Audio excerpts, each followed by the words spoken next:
गुरुजी को प्रणाम और गुरुजी की सारी संगत को प्रणाम।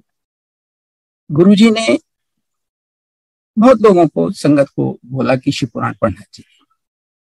बहुत अच्छी बात है और मुझे भी मौका मिला पढ़ने का। तो शिव पुराण से एक चीज क्लियर हो गई कि ये जो डिवाइन हम बात कर रहे हैं, यही जो है क्रिएटर है, यही इस जगत को सस्टेन कर रहा है, यही इस जगत का को बना रहा है और इसके ऊपर कुछ वो निर्गुण भी है और वो प्रकृति को कंट्रोल भी कर रहा है। वो फॉर्म में भी है और लिंग में भी है और वो ही गुरु बन के हमको लिबरेट कर रहा है। तो गुरुजी जब हम कहते हैं तो गुरुजी और गुरुजी के जो दर्शन कहते हैं, हम उस शिव की बात कर रहे हैं जो एक अनंत कॉन्शियसनेस है, जो ब्रह्मा विष्णु महेश के नाम से बहुत सारी चीजें करती है। तो उस गुरु की महिमा करना बहुत मुश्किल है और हम कब से जुड़े हैं ये हम जान ही नहीं सकते। तो मेरी इस छोटी जानकारी में मैं अपनी समझ में 2005 से गुरुजी से जुड़ा हूं। तो मैं उस जर्नी को आपसे शेयर करूंगा 2005 से कि कैसे मैं ऑर्डिनरी रिचुअलिस्टिक पूजा पाठ वाला अब गुरु वाला हो गया। तो 2001-2 से ही मेरा ब्रदर गुरुजी के पास जाता था, तो वो हमें बोलता था कि गुरुजी हैं मेरे, और कुछ कुछ उनके बारे में बताता भी था। लेकिन जब तक हम लोग यहाँ मेलबर्न रह रहे थे, सब बढ़िया चला था, बच्चे पढ़ रहे थे, हम लोग जॉब कर रहे थे, सब ठीक था। तो हमें शायद उस समय हमारा लेवल नहीं था गुरुजी से मिलने का, तो हमने वो इग्नोर करी कॉल। गुरुजी को तो मालूम था कि हम लोग कब आएंगे, लेकिन गुरुजी ने एक बार हमको मतलब ऐसे एक जानकारी हो गई कि भाई गुरुजी हैं कोई, और हमने सोचा कोई होंगे महापुरुष। और देखिए इंडिया में गुरु, मैं इसलिए आपको ये सब बता रहा था पहले भी कि क्या शिव है क्या डिवाइन है, क्योंकि गुरु को बहुत हल्के में कर दिया इंडिया में, और जो एक्सपीरियंसेस हो रहे हैं उसको बहुत उन्होंने डिग्रेड कर दिया है, बहुत कुछ लोगों ने। तो उसलिए भी थोड़ी सी अश्रद्धा आ जाती है। But time comes. सो 2005 का जो मैं सत्संग इसलिए बार बार शेयर करता हूँ कि वो हमारा टर्निंग पॉइंट है। वो गुरुजी ने हमको एक ऐसा प्रैक्टिकल एक्सपीरियंस एक बार में करा दिया कि हमारे क्वेश्चंस खत्म हो गए। हमको गुरुजी ने वो चीज प्रैक्टिकल करके दिखा दी जो हमको बहुत पढ़ के समझनी पड़ती कि वो मतलब सर्वव्यापक क्या होता है, सर्वज्ञ क्या होता है, कैसे वो काम करता है, करता होगा। ये सब चीजें गुरुजी ने हमें प्रैक्टिकली डिमोन्स्ट्रेट करके दे दी। इसलिए मैं उस सत्संग को शेयर करता हूँ। बीमारी ठीक करी वो एक अपनी जगह है कि इससे हम क्या सीख सकते हैं, नई संगत कैसे उसको समझ सकती है, इंस्पायर हो सकती है कि गुरुजी हैं क्या। तो देखिए 2005 में मेरी वाइफ को ऐसी बीमारी हुई कि उनको जॉब छोड़ना पड़ा, बेड रिडन हो गए, और दो बेटियां मेरी उस समय, एक 5th स्टैंडर्ड में थी और एक 10th में। तो काफी लाइफ जो है वो अस्त व्यस्त हो गई, और यहाँ अच्छी मेडिकल फैसिलिटी होने के बावजूद वो डायग्नोसिस नहीं हो पा रही थी कि आखिर क्या चीज। और बहुत से उपाय हुए, मतलब मेडिकल भी नॉन मेडिकल भी, लेकिन कोई बात बन नहीं पा रही थी। तो उस समय 2005 में मेरे ब्रदर ने एक गुरुजी का स्वरूप भेजा हमको, तो हमने उसे पूजा रूम में रख दिया। लेकिन हमें उसकी कोई महिमा नहीं मालूम थी, ना हमें ये था कि भाई हमें क्या करना है। उसके गुरुजी हैं, हमने उनको रेस्पेक्टफुली वहां रख दिया। लेकिन उस स्वरूप का एक चीज हुई कि उसके विद इन 1-2 महीने में कहां से हमको ये थॉट गुरुजी ने दिया कि भाई अब चलो, ये बेटी भी 10th में है तो इसे इसको इंडिया घुमा लाते हैं। और ब्रदर ने बोला हाँ आपने सब ट्राई कर लिया है तो आप गुरुजी से मिल लो एक बार भाभी के लिए। ये सब प्रोग्राम गुरुजी ने हमारा विद इन ए वीक बना दिया इंडिया में। देखिए आजकल की हालात में तो जा ही नहीं सके, वो जमाना कुछ और था। कि विद इन ए वीक हमने सोचा और मैं और मेरी बड़ी बेटी इंडिया पहुंच गए। अब ये टोटल ट्रिप हमारी 10 दिन की। तो मैं ये आपको बता रहा हूँ कि ये गुरुजी बुलाते हैं। तो गुरुजी ने हमें बुला लिया। अब हम वहां जब पहले दिन में गया, मैं और मेरी बेटी दोनों गए, तो वो जगह अपने आप में, एम्पायर स्टेट की बात मैं कर रहा हूँ, बहुत अलग लगी हमको। बहुत अलग मतलब कि वहां कोई ऐसा कॉमर्शियल चीज नहीं थी कि भाई वहां बिल्कुल एकदम पीसफुली लोग बैठे हैं। सब गुरु जी पहले आए, येलो चोले में, मुझे ध्यान था जब मैं गया था पहले दिन, थर्सडे ही था, और मैं पीछे बैठा था। और पता नहीं किसने, संगत ने मुझसे बोला कि आप पहली रो में बैठ जाओ। मैं वहां जाके बैठ गया, हालांकि मुझे कुछ समझ में नहीं आ रही। वहां बस हम गुरुजी को देख रहे थे, और गुरुजी के पास एक चाय का तो था, एक जो है, लेकिन बाकी गुरुजी जो है वो जब देखते थे, हमको लगता था कि गुरुजी हमारी तरफ देख रहे हैं, तो हम कहीं और देख लेते थे। लेकिन बहुत ही डिवाइन एटमॉस्फेयर वहां का था, और कोई बहुत बड़ी जगह नहीं थी, लेकिन वो जगह गुरुजी की वजह से थी, जहाँ गुरुजी बैठे साक्षात, वो इतना डिवाइन था कि वहां आपको टाइम का ही पता नहीं लगता। मुझे मतलब जितनी बार मैं गया हूँ, मुझे ये लगा कि ये जगह कुछ अलग है। जैसे ही आप अंदर घुसते हो, आपके कुछ और मतलब चीज हो जाती है। और इस बात की खैर ऐसे गुरुजी ने मुझे सबूत भी दिए। गुरुजी की जो फ्रेग्रेंस आती है वो अलग बात है। मुझे तो गुरुजी ने एक बार, जब ये तो 2007 की बात है, कि मैंने गुरुजी को जब माथा टेका, तो मेरे अंदर मुझे फील हुआ कि कोई ठंडी ड्रॉप जा रही है। तो ऐसी चीजें, वो डिवाइन एटमोस्फियर गुरुजी का होता ही है, अभी भी होता है। तो वहां जाके बहुत अच्छा लगा। उसको डिफाइन करना मुश्किल है कैसा लगा। और बहुत ही डिसिप्लिन से, और चाय प्रसाद हो गया, ये मेरी ब्रदर ने मुझे सब चीजें बता दी थी कि भाई जो प्रसाद है वो आपकी मेडिसिन है, ब्लेसिंग है, शब्द सुनिए और ये अपना प्रसाद लीजिए। और 4 अननोन लोगों ने बैठ के लंगर करा, बहुत यूनिक चीज थी हम लोगों के लिए। किसी के साथ भी आप बैठ के जो है लंगर कर रहे हैं, लेकिन बड़ी शांति से वहां सब कुछ हुआ। पहले दिन जाके अच्छा लगा। लेकिन ये भी एक गुरुजी की माया थी कि मतलब गुरुजी ने मुझे कहने ही नहीं दिया शायद, या मुझे ऐसा थोड़ दिया होगा कि मैंने उनसे कहा नहीं कि मैं क्यों आऊं। लेकिन मेरा भी बार बार वहां मन किया कि मैं रोज वहां पहुंच जाऊं। मैं ये कह रहा हूँ कि उस समय मुझे ये कुछ नहीं समझ में आया जो मैं आज कह रहा हूँ कि शिव है, ब्रह्म है, कुछ नहीं। बस अच्छा लग रहा है। मुझे तो ये भी समझ में नहीं आया कि ये कौन है और ये क्या करेंगे, लेकिन बहुत अच्छा लग रहा है वहीं जाना। बिल्कुल अट्रैक्शन जैसे होता है कि आप उसका कोई रीजन आपकी समझ में नहीं आता कि वहां गुरु जी बैठे, वहां चलो। लेकिन चलो मैं ये सोच सकता हूँ, मुझे आज सोच के हैरानी होती है कि जो लड़की ईयर 10 में है, वो भी रोज जाने को तैयार हुई। उस ट्रिप में वो 7 दिन गुरुजी बैठते थे 2 वीक में, तो वो 7 दिन गई। और उसने खुद से गई, तो बच्चे भी कह सकते थे कि ठीक है एक बार हो जाए, वहां बार बार खेला। उसको भी उतना ही अट्रैक्शन था कि बार बार नहीं जाता। तो इतना अच्छा हमारा हुआ कि हम रोज वहां जाते थे। एक आध दिन वैसे भी गए कि जहाँ गुरुजी अपना थोड़ा जल्दी पहुंच गए, तो गुरुजी अपने स्पोर्ट शू वगैरह पहन के टी शर्ट में वहाँ कैबिनेट पे बैठा करते थे, लोग उनसे बात करते थे। लेकिन मैंने उनसे बात नहीं की, या मैं ये बोलूं कि गुरुजी ने मुझे कुछ ऐसा माइंडसेट दे दिया कि मैं कुछ बात उनसे कर नहीं पाया। गुरुजी ने एक बार मुझे रोका, पूछा, और पंजाबी में बोलते थे, कम पंजाबी समझ में आती थी मुझे, तो वही बोलते थे कि मतलब के नाम है, कित्थों आया, क्या करता है, इस तरह की चीज गुरुजी ने मुझसे पूछी थी रोक। तो मैंने बस उतना ही बताया जितना उन्होंने पूछा, पर मैंने ये नहीं बताया कि मैं क्यों आया हूँ या कोई परेशानी है किसी को, नहीं। और शायद गुरुजी ने जानबूझ के मुझे ये एक्सपीरियंस दिया कि मैंने ही तुम्हें बुलाया है, तुम्हें कुछ कहने की जरूरत नहीं है, मुझे सब। तो देखिए 6 दिन हमारे जाते जाते हो गए। हमारी फ्लाइट में बस एक ही दिन और बचा था कि हम जा सकते हैं या फिर अपना और दिल्ली वगैरह घूम के रिश्तेदारों के साथ वो टाइम करें। तो हमने सोचा कि भाई अब नहीं आएंगे। लेकिन ये गुरुजी की माया है कि फिर हमने दोनों ने डिसाइड किया कि नहीं, वहीं चलेंगे। एक दिन है तो, जब है तो फिर वहीं जाएंगे।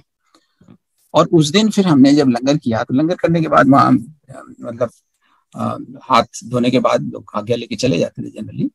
तो हम लोग उस दिन पीछे जाके बैठ गए एम्पायर स्टेट में कि भाई अब गुरुजी से बच के थोड़ा सा कि थोड़ा ज्यादा देर बैठे। लेकिन 11 साढ़े 11 बजे गुरुजी ने फिर हाथ कर दिया, ऐसे हाथ करते थे गुरुजी आओ, तो देखते थे इधर उधर कि भाई गुरुजी ने बुलाया है। तो उस दिन जैसे ही मैंने माथा टेका तो गुरुजी के राइट साइड में कोई एक बैग, छोटा सा पाउच था, उसमें से उन्होंने एक छोटा पाउच मुझे दिया निकाल के, और उसमें गुरुजी का लॉकेट था। अब देखिए ये हमारी ट्रिप हो गई, गुरुजी ने बनाई फटाफट। और गुरुजी काम आज भी मैं देखता हूँ बहुत जब होते हैं तो ऐसे ही होते हैं, जल्दी से, और बड़े परफेक्ट होते हैं। तो और गुरुजी ने 7 दिन हमें ऐसा मन कर दिया कि हम वहां जाएं, और उन्होंने लॉकेट दे दिया। लॉकेट के साथ ऐसा नहीं था, हमें नहीं मालूम था क्या करना है, लेकिन लॉकेट मिल गया। हमारे साथ और भी लोग गए थे उस दिन, सिर्फ हमें ही मिला था। मैं वापस आ गया मेलबर्न। तो मैंने वाइफ को बोला भाई मेरी बात नहीं हुई, मैंने गुरुजी को कुछ नहीं बोला, बीमारी का तुम्हारा कुछ नहीं, लेकिन मुझे बहुत अच्छा लगा। It is such a nice place, such a divine place. गुरुजी बैठे रहते हैं तो ऐसे लगता है जैसे फादर बैठे हैं और अपने बच्चों को देख रहे हैं कि बच्चों के सब काम हो रहे हैं, सबका लंगर हो रहा है, सब हो रहा है, गुरुजी बैठे बैठे देखते रहते हैं। ज्यादा प्रवचन तो वहां होता ही नहीं है, कॉमर्शियल कोई एक्टिविटी वहां थी नहीं, एंड इट वाज ब्यूटीफुल। लेकिन मैंने कोई बात नहीं करी। हाँ मैंने कहा एक लॉकेट मुझे गुरुजी ने दिया है लास्ट में अपने हाथ से, पर इसके साथ कोई इंस्ट्रक्शन नहीं है क्या करना है क्या नहीं करना है, बस दे दिया। तो वाइफ ने वो उस रात वो पहन लिया, पहन के वो सो गई।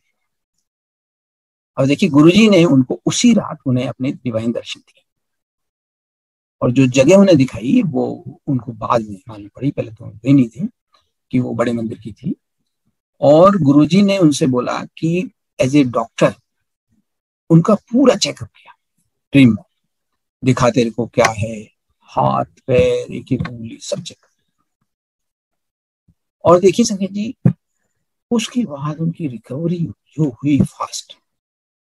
सितंबर 2005 में मैं और बड़ी बेटी गए थे गुरुजी से मिलने, तो हमें लॉकेट मिला। नवंबर 2005 में तो मेरी वाइफ और छोटी बेटी गुरुजी का शुक्राना करने दिल्ली चले गए। और वहां जाके मुझे वाइफ बताती है कि वो सोच रही थी कि 2-4-5% कुछ रह गया है तो मैं गुरुजी से बोलूं, तो उन्होंने शायद ये कहना चाहा कि गुरुजी मेरी तबीयत, गुरुजी ने उन्हें इससे ज्यादा बोले ही नहीं। गुरुजी कहते हैं जा ठीक तो कर दिया, क्या ऐश करो। और देखिए जी तब की बात है 2005 की, गुरुजी ने ठीक कर दिया, वो बात खत्म हो गई जो थी, जो बड़े बड़े मेडिकल उनको समझ में नहीं आती। हीलिंग एक अपनी जगह है। मेरा मुझे जो समझने की चीज थी जो गुरु ने प्रैक्टिकल किया कि गुरुजी जो है बिना बोले, उनको मालूम था कि क्या क्यों हम गए हैं। उनके लिए दिल्ली से मेलबर्न विजन देना ठीक करना कोई बड़ी बात नहीं है, और वो कुछ भी कर सकते हैं। तो ये समझने की बात है कि गुरुजी क्या है जो बिना बोले वहां से बैठ के आपकी सब चीज ठीक कर देते हैं। अब वाइफ के साथ मैं तो नहीं गया था, बेटी भी नहीं गई थी, पर गुरुजी को मालूम है किसको ठीक किया, कब किया, सब चीज मालूम। लेकिन फिर भी इतना सब होने के बाद हमें ये तो लगा हम कुछ कि भाई यहाँ कुछ करिश्मा है, कुछ है। हालांकि गुरुजी चमत्कार नहीं बोलते थे इसको, हम लोगों के लिए चमत्कार है आम भाषा में। क्योंकि मुझे ध्यान है एक बार एक संगत को गुरुजी ने बोला कि चल अपना सत्संग सुना 10, और जैसे ही वो अंकल ने सत्संग सुनाना शुरू करा उन्होंने बोला गुरुजी ने चमत्कार किया, ऐसा चमत्कार किया। गुरुजी रुक गया कि नहीं मैं चमत्कार नहीं करता था, मैं प्रैक्टिकल करता। मुझे बाद में थोड़ा समझ में आया कि हम लोगों के लिए तो है चमत्कार, लेकिन चमत्कार इल्यूजन होता है, और गुरुजी ने जो किया वो एक्चुअली किया, रियल किया। तो हम लोग को ऐसे लगा कि यहाँ कुछ तो है, लेकिन हमें ये समझ में नहीं क्या है। उसका एग्जाम्पल मैं देता हूँ कि मार्च 2007 में मुझे फिर मौका मिला गुरुजी के चरणों में जाने का, महासमाधि से 2-3 महीने पहले। तो मैं इस बार अपनी जेब में एक फैमिली का फोटो ले गया, और मेरी अकल इतनी थी कि मैं और बड़ी बेटी एक साथ गए हैं और मेरी वाइफ और छोटी बेटी अलग गए हैं, तो गुरुजी ने हमारी फैमिली को एक साथ ब्लेस नहीं किया। मतलब जो परमात्मा बिना बोले सब कुछ जानता है, सब ठीक करते सकता है, उसे ये 2 और 2 करके एक फैमिली है सब नहीं पता पड़ी होगी। इस सोच के साथ मैं 2007 में जब एक बार माथा टेक रहा था, मैंने अपना फोटो निकालने की कोशिश करी जेब से, और गुरुजी तो सब जानते हैं, तो गुरुजी निकालने नहीं दिया। गुरुजी कहते जा काम हो जाएगा। तो ऐसे गुरुजी मतलब समझना धीरे धीरे बहुत मुश्किल है। वो तो गुरुजी इतना प्रैक्टिकल कर गए हैं, अब तो आपने ऑनलाइन सत्संग सुने हैं कि आप सोचते हो इतनी गुरुजी की बहुत ज्यादा लंबी एज नहीं थी, लेकिन कितने सैकड़ों सैकड़ों हजारों लोग हर क्लास के, executives, politicians, bureaucrats, doctors, military people, professionals, मतलब सब कितने लोग उनके साथ, और सबके अपने अपने एक्सपीरियंसेस और कितने एक्सपीरियंसेस हैं। तो गुरुजी इतने एक्सपीरियंसेस दे गए, इतनी एग्जांपल्स दे गए हैं जो हमको ये सोचने पे मजबूर करती है कि क्या है, क्योंकि गुरुजी के तरीके बहुत न्यारे, बहुत न्यारे। क्योंकि मैं देखता हूँ भाई, हम रिलीजियस बैकग्राउंड से आए हैं, हम रामायण में देखते थे कि भाई दशरथ जी के बच्चे नहीं है तो वो वशिष्ठ जैसे मुनि भी उनको दूसरे ऋषि के पास ले जाते हैं, बोले जी यज्ञ करना पड़ेगा और यज्ञ करके उसमें से डिवाइन प्रसाद आएगा और फिर हम जो है उनको बच्चे हुए।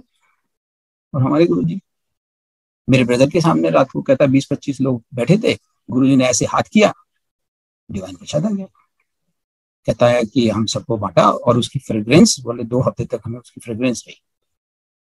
ये गुरु जी इन्होंने, आपने सत्संग सुनी है, जिसको कह दिया काय का यज्ञ है, बोल दिया मुंडा देता, देता मतलब देता, कंडीशन हो ना हो बायोलॉजिकल मुंडा दे दिया। तो ये हमको बहुत सोचने पे मजबूर करती है कि ये क्या है, मतलब what is he is beyond our imagination, beyond our logic, intellect. तो ऐसे गुरुजी का मतलब इतना शुक्राना है। कुछ चीजें मैं जो शेयर करता हूँ वो मैं इसलिए शेयर करता हूँ कि गुरुजी के वचन में रिमाइंड कराता रहूँ अपने आप को भी, लोगों को भी। और जो अपने मेरी समझ है, मैं सबसे बोलता हूँ कि भाई please feel free to correct me, ऐसा नहीं है कि मैंने ठीक से समझ लिया है। क्योंकि गुरुजी जो बोलते हैं कि भाई हस्बैंड वाइफ का ध्यान रखे, वाइफ हस्बैंड का ध्यान रखे, दोनों मिलकर बच्चों का ध्यान रखें, तो ये बात गुरुजी की इतनी इंपॉर्टेंट है कि अगर हम जगह जगह सर बहुत पूजा पाठ भी कर रहे हैं, सत्संग भी अटेंड कर रहे हैं और सेवा भी कर रहे हैं, और अगर घर में शांति नहीं, पीस नहीं है, तो कैसे कनेक्शन होगा उस डिवाइन से। तो ये गुरुजी का वचन बहुत, हर वचन उन्होंने कहा ही इतना कम है, लेकिन वो प्रैक्टिकल है, क्योंकि उसके बिना नहीं हो सकता। अब गुरुजी ने बोला कि भाई किसी का दिल लगा, अब आप सोचो, गुरुजी ने दे दिया ABC, भाई किसी को गाली मत दो, अब्यूज मत करो, ब्लेम नहीं करो, कर्ज नहीं करो। नहीं तो क्या है, नहीं तो हम स्पिरिचुअलिटी को एक उसका दिखावा कर, भाई इससे अच्छा तो ये है कि हम वर्ल्डली चीजें एंजॉय करें और इस सब चक्कर में ना ABC भी माननी पड़ेगी, निंदा चुगली से भी बचना पड़ेगा। और ये पार्ट टाइम प्रोफेशन नहीं है, ये मेरा ये मानना है कि ऐसा नहीं हो सकता कि 2 घंटे में जब सत्संग में बैठूं तो जी मैं बड़ा बंदा हो गया, बड़ा धार्मिक हो गया, और मैंने सेवा भी कर ली, सत्संग भी सुना लिया, गुरु जी से मेरा कनेक्शन भी हो गया, और उसके 22 घंटे मैं जो दिया करूं। अगर मेरा, आपकी भी जो प्रार्थना बाद में आती है उसकी इतनी शुद्ध है कि अगर मेरा 22 घंटे जो मेरी सोच है, जो मेरा व्यवहार है वो प्योर नहीं है, तो ना तो उससे संगत इंस्पायर हो सकती है, चाहे हम कितने सत्संग सुने, और ना ही उससे हमारा कुछ भला हो सकता है। क्योंकि हूम आर वी फुली, मतलब अगर हम ये सोच रहे हैं कि गुरुजी सिर्फ वो 2 घंटे देखी, बाकी 22 घंटे गुरुजी नहीं देखते हैं, ऐसा हो सकता है। और अगर हम ये मान के चल रहे हैं कि गुरुजी नहीं देख रहे हैं, तो हम फिर कर क्या रहे हैं। ये ये जो हमारा जो पूरा बंदा बनना है, गुरुजी ने बोला है 24/7 बंदा बनना है, और उसमें हमारी जो सोच है, जो थॉट प्रोसेस है, जो हमारे कर्म है, विचार है, वो सब शुद्ध होने, 24/7 होने। हम किसी को दिल नहीं दुखा सकते, किसी से धोखाधड़ी नहीं कर सकते, किसी को परेशान नहीं कर सकते। और क्योंकि ये सिर्फ 2 घंटे का एग्जाम्पल नहीं है कि 2 घंटे में हमने सुना दिया और संगत जो है इंप्रेस हो गई, इंस्पायर हो गई और हमने गुरु जी के लिए बहुत बड़ा काम कर दिया और उसके बाद जो है गुरु जी से हमारा कनेक्शन हो जाएगा। ऐसा नहीं होगा। वो कनेक्शन आपका हमारा किसी का भी हो नहीं सकता। इसलिए गुरु जी ने बोला कि ये चीजें आप ध्यान रखो, किसी एबीसी ना करो, दिल ना दुखाओ, बंदा बनो। क्योंकि एक हाइपोथेसिस चीज मान लो कि 24/7 गुरु जी हमारी सब चीज जान रहे हैं। ऐसा नहीं कि हमने बस स्वरूप से हट गए, सत्संग से हट गए तो अब गुरु जी को कुछ नहीं मालूम पड़ेगा, अब कुछ करना, ऐसा नहीं।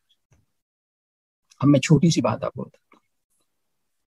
एम्पायर स्टेट में एक दिन मुझे ऐसा ख्याल आया कि गुरु जी के कुछ पसीने आ रहे हैं। एक ऐसा ख्याल आया, आके चला गया कि यहाँ कुछ एसी का इंतजाम ठीक नहीं। ठीक थॉट आके चला गया। 2007 में जब गुरु जी ने समाधि ले ली, उसके एक हफ्ते बाद मुझे ड्रीम आया और वो उसमें मुझे ड्रीम में मैं देख सकता हूँ, वीडियो कॉल देख सकता हूँ कि सिंगला अंकल मुझे फोन कर रहे और सिंगला अंकल के पीछे गुरु जी खड़े और मैंने बोला गुरु जी नमस्ते, गुरु जी बोला नमस्ते और सिंगला अंकल मुझे बोलते हैं भाई वो तू एसी का कह रहा था, पैसे भेज। तो मैंने जो कुछ है वो मैंने कुछ किया उस पर एक्शन। लेकिन मैं ये कहना चाह रहा हूँ, एक थॉट एसी का और वो उसका ड्रीम भी आया गुरु जी की समाधि के बाद। तो बेसिकली मेरा अपना एक्सपीरियंस जो मैं ये कह रहा हूँ कि गुरु जी सब जानते हैं और अगर हम ये मान लें गुरु जी से हम छुपा रहे हैं, हम किसको धोखा दें? तो ये बहुत सोचना चाहिए। और ये जो फेमस गुरु जी का वचन है कि मांगो नहीं मानो, ये तो मुझे एक्चुअली बड़ा हार्ड हिट होके मतलब रियलाइज हुआ। मैंने गुरु जी से देखो ये नहीं मांगा कि मेरी वाइफ बीमार है, क्या है, मैं कहीं नहीं पाया। लेकिन हाँ, मैंने एक दिन, वो भी गुरु जी की मर्जी होती है, एक दिन गुरु जी को बोला जब मैंने माथा टेका था, मैं गुरु जी मेरी माँ थाम दो। और गुरु जी तुरंत बोलते हैं, गुरु जी तो सोचते नहीं एक सेकंड, कहते हुए तो थम गई। चलो थम तो गई और मैं तो बड़ा खुश होता, सत्संग सुनाता था, मेरी माँ थाम ली गुरु जी ने। और वो सच्ची बात है और बहुत बड़ी बात है, मेरी तो खैर औकात से बाहर है। और मैंने आज तक देखा है, बच्चों के काम हो रहे हैं, बेटी की शादी भी हुई, मतलब वहीं थमी हुई है। कहीं गुरु जी मुझे ऐसी जगह फंसने नहीं देते, वहां पकड़ के निकाल लेते वहां से। तो वो तो सच्चा बच्चे ने गुरु जी ने बोल दिया। अब मैंने किसी का सत्संग सुना, वो अंकल, उनका स्पिरिचुअल लेवल डिफरेंट था। वो गुरु जी के पास गए, उन्होंने बोला गुरु जी मोक्ष दे दो। उन्होंने बोला देता। मैं बोला ये राम, उस समय मुझे पता ही नहीं था मोक्ष मांगना होता। सो दैट इज वेयर गुरु जी बोलते हैं मत मांगो। अगर मैं नहीं मांगता और गुरु जी को वही अब तो दे दिया जो मैंने मांगा और बहुत अच्छा दे दिया, but what I am saying कि जब लॉस आपको, मुझे तब मालूम पड़ा कि अरे भाई आप मांगोगे वही जहां तक आपका प्योरिफिकेशन हुआ, एलिवेशन हुआ है, जहां जिस जर्नी में आप पहुंचे वही चीज आपको समझ में आती है ना। तो मैं वहां था ही नहीं उस समय। तो वो जो है वो हमको, इसीलिए ये बात मुझे बहुत समझ में आई। और दूसरी बात ये है कि गुरु जी का तरीका बहुत सिंपल है, ना उसमें उल्टा लटकना है, ना उसमें तपस्या करनी है, मतलब बहुत हार्ड। सिर्फ उन्होंने बोला भाई सरेंडर करो। सरेंडर मतलब मेरे ऊपर छोड़, भरोसा करो और मेरे स्वरूप से बात कर लो, मेरा प्रसाद ले लो एक डिवाइन समझ के। अब इससे आसान और क्या हो सकता है? और ये कहने के नहीं, दिस इज एक 100% इफेक्टिव। लाखों लाखों लोग दुनिया में जो इस सत्संग कर रहे हैं, जुड़ रहे हैं, इतने ही सिंपल तरीके से ब्लेस हो रहे हैं। एंड ये पॉसिबल नहीं, लेकिन गुरु जी कर। अब यहाँ से हमारी जो की जर्नी, एम्पायर स्टेट में 150-200 लोग आते थे, अब 10,000 आते हैं, 15,000 आते हैं, अब 1.5 लाख आते हैं। अब बहुत तरह की चीजें होने लगी। तो मेरी संगत से ये रिक्वेस्ट है कि ये जो रिचुअल्स हैं अच्छी बात है, लेकिन कहीं ये हमको संगत के फेथ को एक्सप्लॉइट ना करने दें सेवा के नाम पे, और फियर और गिल्ट पैदा ना करें जिससे बाकी धर्म बने। गुरु जी नुकसान किसी को नहीं करेंगे, बिकॉज ही इज डिवाइन। भाई लोग डर जाते हैं, अरे हाय रे मेरी सेवा हो गई, मैंने नहीं करी, हो गया वो, किसी ने जानबूझ के आपको सेवा में दे दिया just to exploit your faith. Guru ji is love only. तो ये जो फियर की साइकोलॉजी है, गिल्ट की साइकोलॉजी है, वहमों की साइकोलॉजी है, इनसे निकलना है। एग्जाम्पल, मेरा ब्रदर बिजनेस वाला है, गुरुजी के साथ बहुत रहा है, तो फिर भी उसको देखो एक लगा, आदमी वही हर वक्त आदमी ये नहीं सोचता 24 घंटे गुरुजी मुझे देख रहे हैं, ये मानना अपने आप में एक मतलब पूरा डायरेक्ट कनेक्शन। वो सोचता चल गुरुजी की सारी बात मैंने मान ली 90%, फिर भी मुझे किसी पंडित ने बोला कि मैं एक अंगूठी पहन ही लेता हूँ बिजनेस में और थोड़ा फायदा हो गया। तो कहते हैं कि मैं अंगूठी ऑर्डर करने वाला था नेक्स्ट डे, जब मैंने आज्ञा ली गुरुजी से तो गुरुजी ने बोला रुक जा अभी नहीं। आधा पौना घंटे बाद गुरुजी ने बोला ये आंटी को छोड़ के जा। बोला आंटी जैसे ही कार में घुसी बोलती भाई साहब आप रिंग विंग तो नहीं पहनते, गुरुजी मना करते हैं। सो मैसेज वाज गिवन डायरेक्टली कि भाई इन चक्करों में नहीं पड़ना। तो बेसिकली और गुरुजी ने बहुत सारे बहनों से हमको सबको बचाया है। तो जब गुरुजी हैं और गुरुजी पूर्ण है, मैं ये नहीं मानता कि आप अपनी बीमारी देके उनका कुछ कम कर रहे हो। पूर्ण में से पूर्ण निकाल के कुछ पूर्ण नहीं रहता है, कुछ नहीं जाता। वो जो वो दिखाते थे कष्ट आ रहे हैं, वो सब उनकी लीला है, स्पोर्ट्स है, टाइम पास है। उस परमात्मा की लीला है, उनका तो टाइम पास है, दिखाने आए दो। बट उस पूर्ण में से कहीं कुछ नहीं जाता है। तो उस पूर्ण के पास पहुंचने के बाद ये फियर, ये वहम, ये डर, इनकी जगह। और गुरु जी यही इतना आसान करके कहने लगे कि इन सब चक्करों में ना पड़ो, आई एम देयर, सिर्फ ये सोचो I am there, that's it. तो मुझे तो इसके बहुत सारे जो है एक्सपीरियंसेस गुरु जी ने कराए हैं, और गुरु जी ने खुद भी बोला है कि वो कई बार उन्होंने बोला भाई मैं ओम हूँ, मैं लाइट से आया हूँ, बहुत हिंट दिए गुरु जी ने। तो हम गुरु जी को ऐसा समझें कि हम बहुत लकी हैं कि हमें एक पूर्ण गुरु मिल गए, और उनके कुछ प्रैक्टिकल हमको सुनने को लोगों से जो मिल गए हैं। हाँ, मैं ये जरूर कहता हूँ कि संगत जो भी मेरी जैसी सुनाती है अपने एक्सपीरियंस, नई हो पुरानी हो जो भी हो, सबके एक्सपीरियंस एक ही है, क्योंकि वो डिवाइन एक ही है, वो आज भी वही है जो पहले था। तो उनकी सबकी संगत की रिस्पेक्ट है, पर डायरेक्ट कनेक्शन होता है। हमारे और गुरुजी के बीच में तीसरा मीडिएटर नहीं हो सकता, it has to be direct. हम सिर्फ इंस्पायर करके अपना एक्सपीरियंस बता देंगे, उससे आपका फेथ थोड़ा और स्ट्रॉन्ग हो जाएगा, लेकिन कनेक्शन डायरेक्ट ही होना है। तो ये मतलब ये हम चीज हमेशा ध्यान रखें कि संगत की रिस्पेक्ट करें, लेकिन डायरेक्ट कनेक्शन करें। और इससे ज्यादा इंपॉर्टेंस आप कैसे समझेंगे, देखिए जब 2007 में गुरुजी ने चोला छोड़ा, मैं तो मार्च में मिल के आया था, और मई में गुरुजी चोला छोड़ दिया, और गुरुजी तो ठीक ठाक ही दिख रहे थे और यंग ही थे। तो मुझे बहुत धक्का लगा। धक्का गुरुजी के जाने का तो लगा ही लगा, मुझे ये लगा कि मेरी जो साधना उस समय थी बस इतनी थी कि मैं अब कोई प्रॉब्लम होगी तो दिल्ली चला जाऊंगा और गुरुजी के चरणों में जाऊंगा, वहां मेरा काम हो जाएगा। तो मैंने कनेक्शन तो करा नहीं अपने डायरेक्ट।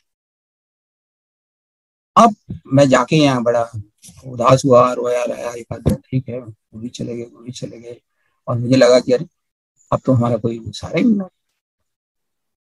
अब मुझे समझ में आता है 14 साल का कि अगर गुरुजी चोला नहीं छोड़े, ये गुरुजी ने तैयारी कराई है, ये भी लीला है कि लाखों लाखों लोगों को सब जगह उनको ये हटाना ही था फिजिकल से कि you have to connect with me directly. तो उन्होंने वो 14 साल में वो प्रैक्टिस कराई घर घरों में कि भाई आप मेरे से, मेरे स्वरूप से डायरेक्ट बात कर सकते हो। और इसकी प्रैक्टिस के लिए गुरुजी ने हमें करीब करीब 14 साल का टाइम जानबूझ कि भाई अपनी तैयारी कर लो, माड़ा टाइम आने वाला है। तो मैं बस यही कहना चाहता हूँ कि गुरुजी ने बहुत मेहनत करी है हम पर, और गुरुजी का कोटि कोटि शुक्राना है कि गुरुजी के दर्शन हुए, और गुरुजी ने इतने एक्सपीरियंसेस दिए जिनकी वजह से थोड़ा बहुत ये समझ में आया कि गुरुजी इज बियॉन्ड अवर लॉजिक। और गुरु जी को बहुत बहुत शुक्राना करता हूँ। जय गुरु।